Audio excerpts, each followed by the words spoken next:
Ooh, missed a piece of hair. It's okay. Hello everyone and welcome back to this weekend's video.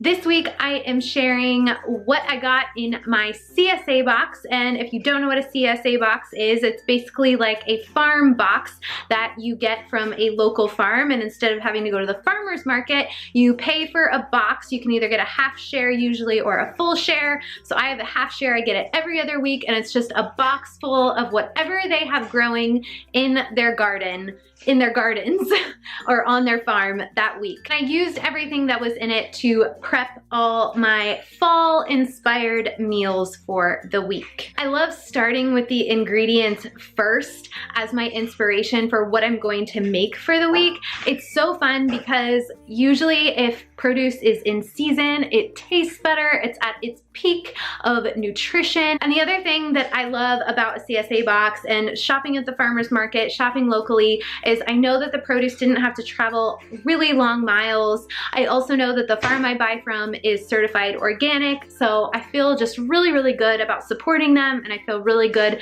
about eating their veggies. So without further ado, let's get into the video. All right, so I want to show you what I got in this week's box. I got 3 bok choy, a large head of kale, a rutabaga, a couple cloves of garlic, 1, 2, 3, 4 delicata squash, and 2 acorn squash. And these really cute little green apples, they're actually really sweet. And a whole head of cabbage and 3 beetroots. Oh yeah, and some purple carrots that would not stay on the cutting board. As you can tell, I got a lot of produce. So one thing that I do, because I know I'm not going to be able to eat it all in 1 week, is I figure out how to prep it so that it lasts a bit longer. So I use this site called stilltasty.com. The first thing that I decided to do was just have a roasting party, and I roasted up all of the squash, so halved the acorn squash and the delicata squash and took the seeds out, just seasoned them with salt and pepper, and also roasted the beets.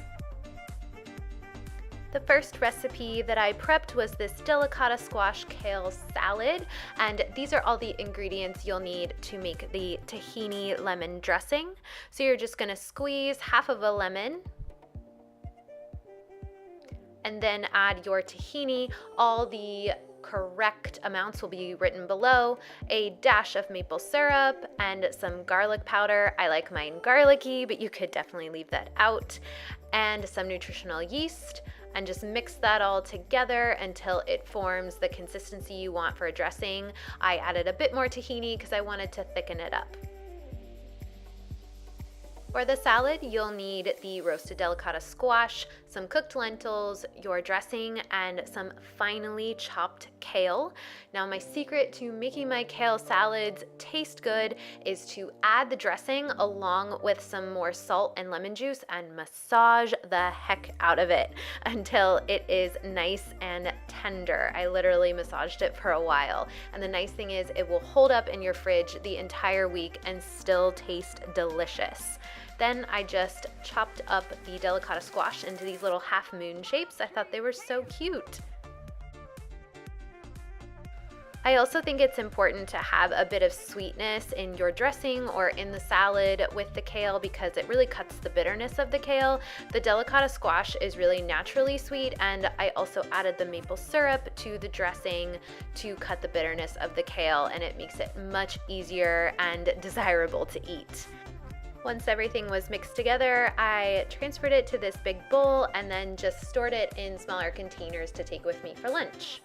Next up, I made my beet hummus using the roasted beets. So I just held on to the top while I peeled off the skins, which were super easy to do after it was roasted.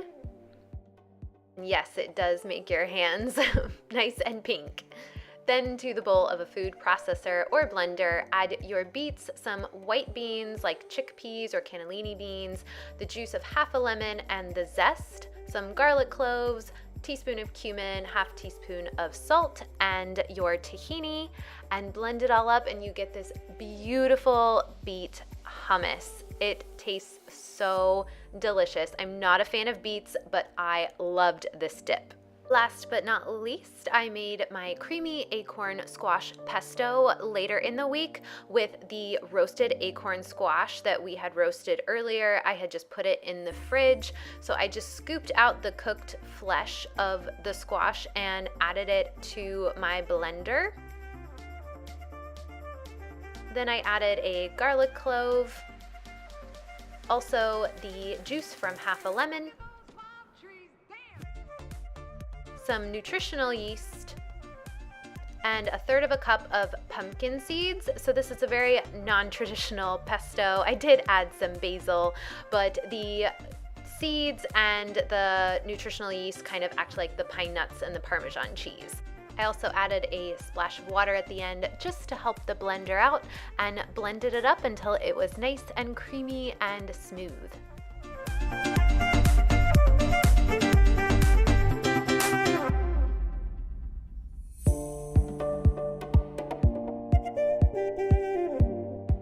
While I made the sauce, I just cooked up some rotini pasta, added some nutritional yeast just to help the sauce stick to the pasta, and then added it in with a little bit of the pasta water just to help thicken the sauce.